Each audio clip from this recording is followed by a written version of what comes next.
नमस्कार आपनालोक सकलोके पुनर्बार स्वागतम नाजमाई मजिद बंधुसकल पलकते चाওক আজি 9টা गुरुत्वपूर्ण खबर।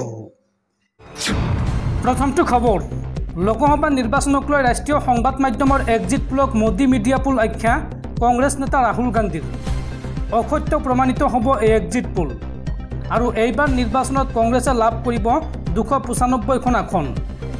এই মন্তব্য कांग्रेस नेता राहुल गांधीर। राष्ट्रीय संबाद माध्यমৰ एक्जिट पोलक मोदी मीडिया पोल आख्या कांग्रेस नेता राहुल गांधीर। एया मोदीजीয়ে চলোৱা সমীক্ষা বুলি মন্তব্য राहुल गांधीर। राहुल गांधीয়ে লগতে কয় যে অসত্য প্ৰমাণিত হ'ব এই एक्जिट पोल। এইবাৰ নিৰ্বাচনত কংগ্ৰেছে লাভ কৰিব 295খন আসন। কংগ্ৰেছ তথা ইণ্ডিয়া মিত্ৰজোঁটৰ সন্মুখত পৰাস্ত হ'ব বিজেপি দল। एक्जिट पोलक লৈ এইদৰে গৰজি উঠিল কংগ্ৰেছৰ যুৱৰাজ राहुल गांधी। পৰৱৰ্তী খবৰ ঘোষণা কৰা হ'ল ছিকিম আৰু অৰুণাচল প্ৰদেশৰ বিধানসভা নিৰ্বাচনৰ ফলাফল আৰু এই ফলাফল অনুসৰি ছিকিমত দ্বিতীয়বাৰৰ বাবে এছকেএমৰ চৰকাৰ।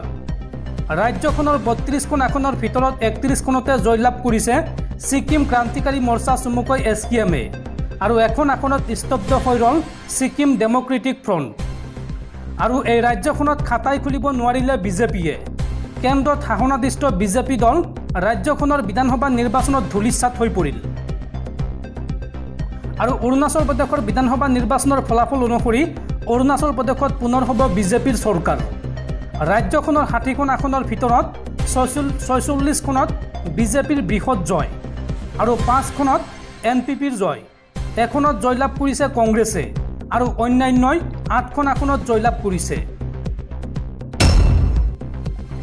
পৰৱৰ্তী খবৰ কাইলৈ ঘোষণা কৰা হ'ব 2024 লোকসভা নিৰ্বাচনৰ ফলাফল আৰু লোকসভা নিৰ্বাচনৰ ভোট গণনাৰ দিনটোত অৰ্থাৎ 4 জুনত সমগ্ৰ দেশজুৰি ঘোষণা কৰা হৈছে ড্ৰাই ডে। এই দিনটোত বন্ধ থাকিব সকলো সুৰাৰ বিপণী। 4 জুনত নাপাব সুৰা। লোকসভা নিৰ্বাচনৰ ভোট গণনাৰ দিনটোত ড্ৰাই ডে ঘোষণা কৰা হৈছে। ভোট গণনা শেষ নোহোৱা পৰ্যন্ত বিক্ৰী কৰিব নোৱাৰিব সুৰা। এই দিনটোত বন্ধ ৰাখিব লাগিব সকলো সুৰাৰ দোকান। এই নিৰ্দেশনা অমান্য কৰিলে শাস্তিৰ সন্মুখীন হ'ব লাগিব। এই নিৰ্দেশনা জাৰি কৰিছে প্ৰশাসনে। বন্ধুসকল তাৰপিছত 4 নম্বৰ খবৰটো জনোৱাৰ আগতে আপোনালৈ এটা সৰু ৰিকুৱেষ্ট, যদি তেওঁলোকে এই ভিডিঅ'ত লাইক কৰা নাই তেন্তে প্লিজ এটা লাইক কৰি দিয়ক আৰু এনেকুৱা ধৰণৰ নতুন নতুন ভিডিঅ' পাবলৈ চেনেলটো ছাবস্ক্ৰাইব কৰি কাষত থকা বেল আইকনটো প্ৰেছ কৰি ৰাখক। পৰৱৰ্তী খবৰ ৰাজ্যবাসীলৈ ভাল খবৰ, গুৱাহাটীত প্ৰতিষ্ঠা হ'ব IIM, অনুমোদন জনালে কেন্দ্ৰীয় চৰকাৰে। অসমৰ শৈক্ষিক ক্ষেত্ৰখনত সংযোগ হ'ব আন এক সংযোজন। গুৱাহাটীত প্ৰতিষ্ঠা কৰা হ'ব ভাৰতীয় ব্যৱস্থাপনা প্ৰতিষ্ঠান চমুকৈ IIM। 2023 চনত অসম চৰকাৰে কৰা আবেদনৰ প্ৰতি সঁহাৰি জনাই কেন্দ্ৰীয় চৰকাৰে অসমত এখন IIM নিৰ্মাণৰ বাবে অনুমোদন জনাইছে।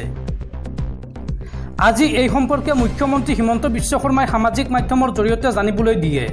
মুখ্যমন্ত্ৰী হিমন্ত বিশ্ব শৰ্মাই এই সন্দৰ্ভত সামাজিক মাধ্যম এক্সত লিখিছে, 2023 চনত আমাৰ অনুৰোধৰ পাছত দেশৰ যশস্বী মাননীয় প্ৰধানমন্ত্ৰী শ্ৰী নৰেন্দ্ৰ মোদী ডাঙৰীয়াই গুৱাহাটীৰ সমীপত ইণ্ডিয়ান ইনষ্টিটিউট অৱ মেনেজমেণ্ট চমুকৈ IIM এটাত অনুমোদন জনাই অসমৰ জনসাধাৰণক উপহাৰ দিছে। IIT, AIIMS, national law school আৰু এতিয়া IIM থকা কেইখনমান চহৰৰ ভিতৰত এতিয়া গুৱাহাটীয়েও স্থান পাব। লগতে মুখ্যমন্ত্ৰীয়ে লিখিছে, যোৱা 18 মাহত আমি মাননীয় কেন্দ্ৰীয় শিক্ষামন্ত্ৰী শ্ৰী ধৰ্মেন্দ্ৰ প্ৰধান ডাঙৰীয়া আৰু শিক্ষা মন্ত্ৰালয়ৰ ওচৰত এক সবল আৰ্জি উপস্থাপন কৰিছিলোঁ। অসমে এই প্ৰচেষ্টাৰ বাবে ভূমি আবণ্টন আৰু লজিষ্টিক সমৰ্থন আগবঢ়াইছিল। এতিয়া IIM আহমেদাবাদে গুৱাহাটীত হ'বলগীয়া IIMক পৰামৰ্শ প্ৰদান কৰিব। জানিব পৰা মতে পলাশবাৰী অঞ্চলত 574 বিঘাৰ এটা প্লটত স্থাপন কৰা হ'ব IIM গুৱাহাটী। IIM আহমেদাবাদৰ মুৰব্বী অসমৰ উচ্চ শিক্ষা বিভাগ আৰু অসম চৰকাৰৰ আলোচনাৰ পিছত বিশদ প্ৰকল্প প্ৰতিবেদন DPR প্ৰস্তুত কৰি শিক্ষানুষ্ঠানটিৰ কাম আৰম্ভ কৰা হ'ব বুলি জানিব পৰা গৈছে। পৰৱৰ্তী খবৰ পুনৰ তিহাৰ কাৰাগাৰলৈ গ'ল দিল্লীৰ মুখ্যমন্ত্ৰী অৰবিন্দ কেজৰিৱাল। দেওবাৰে তিহাৰ কাৰাগাৰত আত্মসমৰ্পণ কৰিলে দিল্লীৰ মুখ্যমন্ত্ৰী অৰবিন্দ কেজৰিৱালে। 21 দিনীয়া জামিনৰ ম্যাদ উকলাৰ পাছত আত্মসমৰ্পণ কৰিলে দিল্লীৰ মুখ্যমন্ত্ৰীগৰাকীয়ে। উল্লেখযোগ্য যে দিল্লীৰ সুৰানীতি কেলেংকাৰী অভিযোগত ইডিয়ে গ্ৰেপ্তাৰ কৰিছিল দিল্লীৰ মুখ্যমন্ত্ৰী অৰবিন্দ কেজৰিৱালক আৰু নিৰ্বাচনী প্ৰচাৰৰ বাবে অৰবিন্দ কেজৰিৱালক জামিন প্ৰদান কৰিছিল সুপ্ৰিম কোৰ্টে।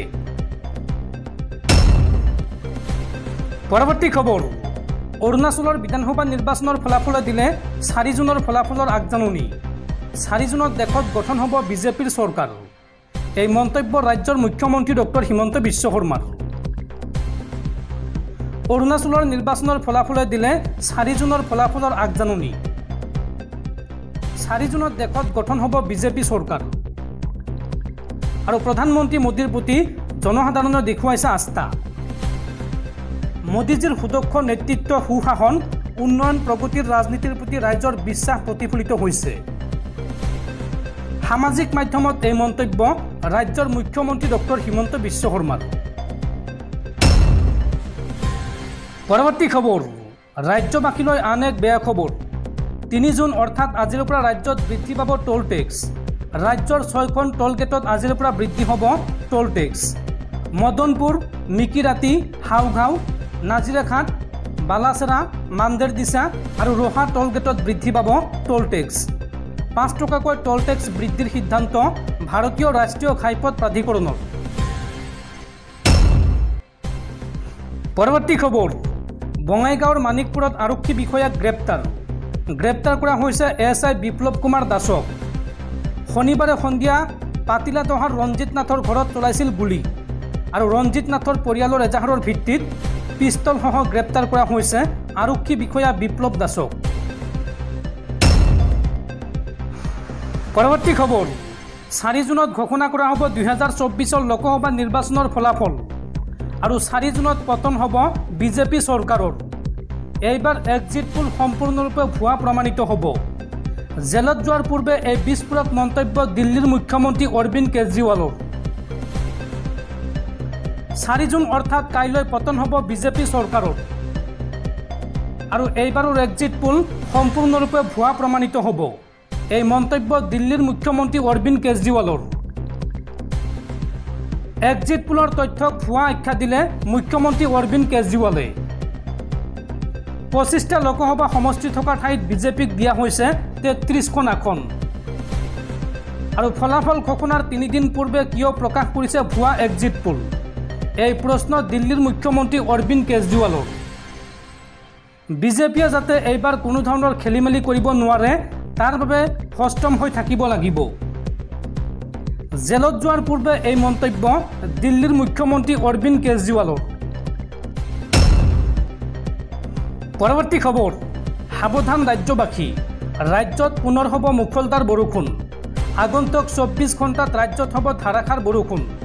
অসমৰ প্ৰায় আটাইকেইখন জিলাতে বৰষুণ হোৱাৰ সম্ভাৱনা আছে আৰু ৰাজ্যবাসীক এই সতৰ্কবাণী শুনাইছে ভাৰতীয় বতৰ বিজ্ঞান কেন্দ্ৰই।